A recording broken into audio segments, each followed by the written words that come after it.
Yes you can.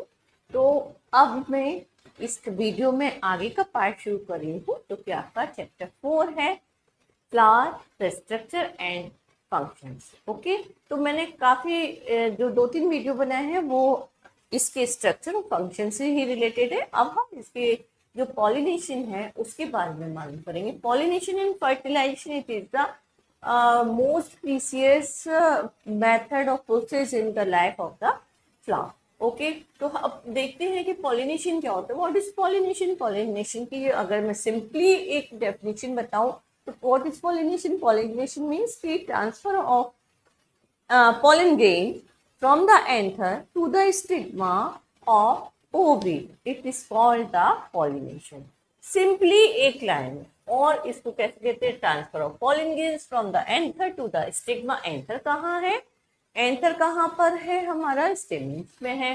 और stigma कहाँ पर है? It is the female reproductive part of ovary, है ना, ऑफ द सेम फ्लावर और अनदर फ्लावर। ये सेम फ्लावर, अगर फ्लावर बाइसेक्सुअल है तो सेम फ्लावर में होगा, और अगर जो फ्लावर है वो यूनिसेक्सुअल है, इट मीन्स कि male flowers are different and female flowers are different.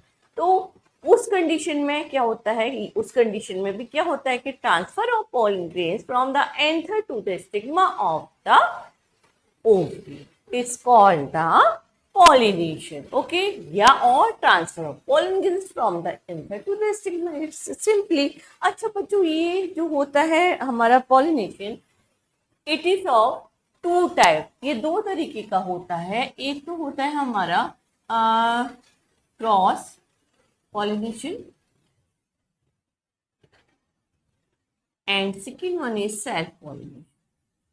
Self pollination, मैं इसको ब्रीफ में आपको बता देती हूँ कि क्रॉस पॉलिनेशन में क्या होता है। क्रॉस पॉलिनेशन में जो होता है, सेल्फ पॉलिनेशन का पहले लेते हैं। सेल्फ पॉलिनेशन में तो वही है कि अगर जो प्लांट में किसी फ्लावर में पॉलिनेशन जो हो रहा है वो अपने आप हो रहा है। मीन्स कि सेम फ्लावर पे, बाइसेक्सुअल फ्लावर है, सेम फ्लावर में जो pollen grains हैं वो एंथर से स्टिग्मा की तरफ जा रहे हैं, it is called the self pollination. It means कि बाहर का जो भी कोई भी एजेंट है वो इस पॉलिनेशन को कराने में कोई हेल्प नहीं कर रहा है प्लांट की। ओके, अच्छा, क्रॉस पॉलिनेशन, ये क्रॉस पॉलिनेशन जो होता है ये कराया जाता है बाय द अदर कंपोनेंट। मतलब कि जैसे बाय द विंड होता है, बाय द वाटर होता है, बाय द इंसेक्ट होता है, बाय द बर्ड्स होता है।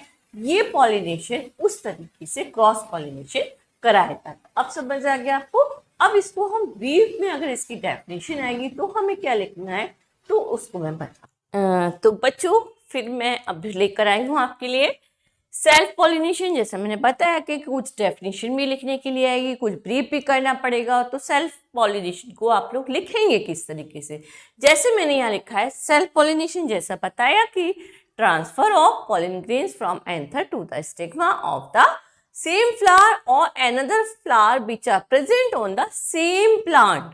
ठीक है, ये आपको करना है, याद करना है। अच्छा, it occurs in bisexual flower. Bisexual means कि both sex are present on the same flower, okay, as well as unisexual flower. अब यूनिसेक्सुअल फ्लावर मीन्स कि male flower and female flower are different but present on the same plant. Clear?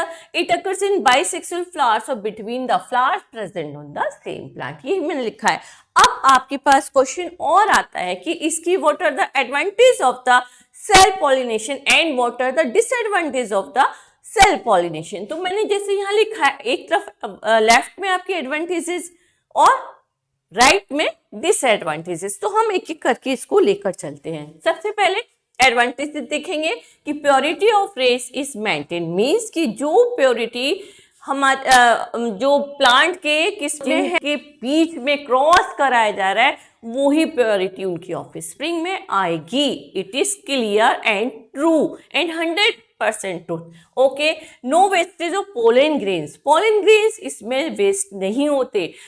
If अगर हमें they need a external external agent to do this pollination, अगर flower को बाहर के agent की जरूरत पड़ेगी पॉलिनेशन के लिए, तो वहां पर बहुत ही पोलन ग्रेन जो होंगे वो क्या होंगे, पोलिन्स बेकार हो जाएंगे और less chances of the pollination will be occur there. Okay, अब less chances of failure of pollination, लेकिन इसमें क्या होता है, एक फ्लावर पे यूनिसेक्सुअल या बाइसेक्सुअल फ्लावर पे सेम प्लांट में हो रहा है, तो पॉलिन को जाना ही कितनी दूर है, एक सेम फ्लावर पे है और एक दूसरे फ्लावर पे जो कि प्रेजेंट हो ऑन द सेम प्लांट, तो इसमें क्या होगा कि लेस फेलियर या less chance of failure in pollination will be there. Okay, preserve the parental character, जो पेरेंट के करेक्टर होंगे वो ही उनकी ऑफस्प्रिंग में आएंगे।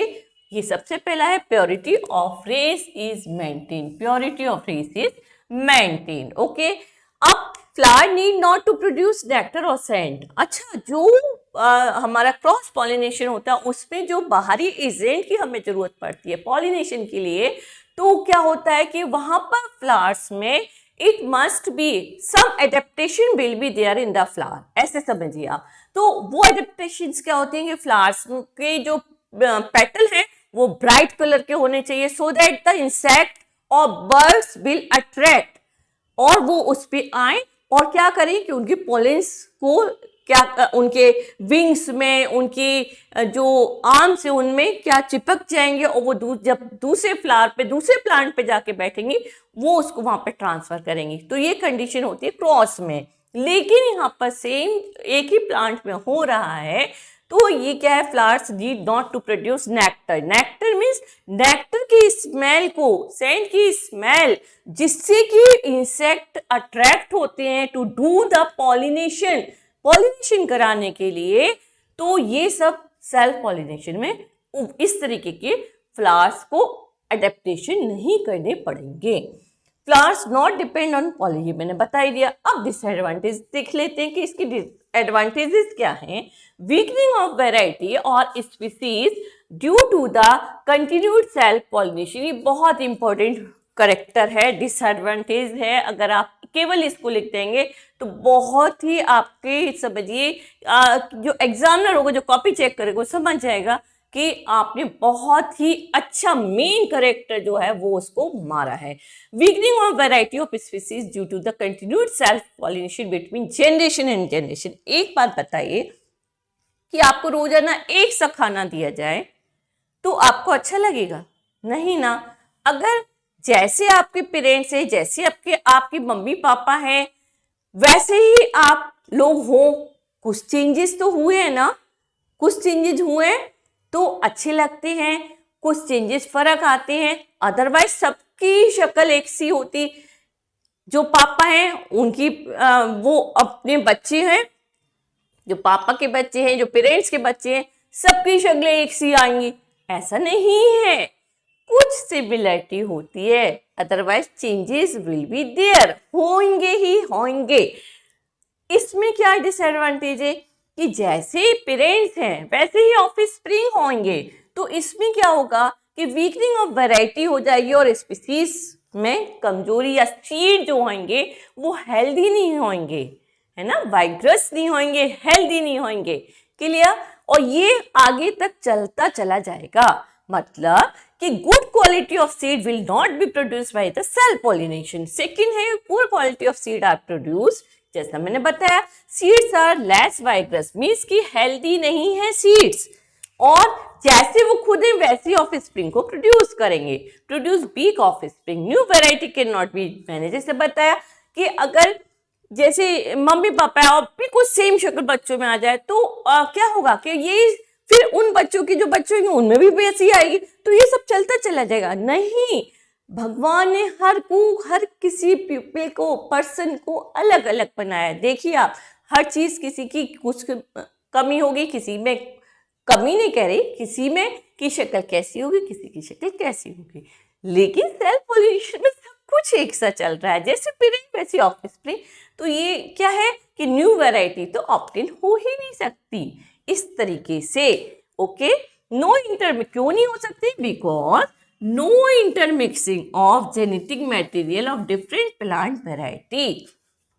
Same genetic trait, it means कि अगर उनके पेरेंट्स जिनके बीच क्रॉस कराया जा रहा है उनके पेरेंट्स क्या है, वीक है, तो वीक ही सीड्स को वो प्रोड्यूस करेंगे, वीक ऑफस्प्रिंग को प्रोड्यूस करेंगे। ठीक है, बिकॉज जो इंटरमिक्सिंग हो रही है जेनेटिक मटेरियल की वो नहीं हो पाएगी। वो कब होगी, अगर डिफरेंट प्लांट के बीच में क्या होता, पॉलिनेशन होता। ये एक ही प्लांट पर हो रहा है, तो इस तरीके से इंटरमिक्सिंग नहीं हो पाई, और जो स्टेट पेरेंट्स के पास है वही वो आगे ऑफस्प्रिंग में कंटिन्यू कराएंगे। These are the disadvantages. अब हम देखेंगे क्रॉस पॉलिनेशन। क्लियर?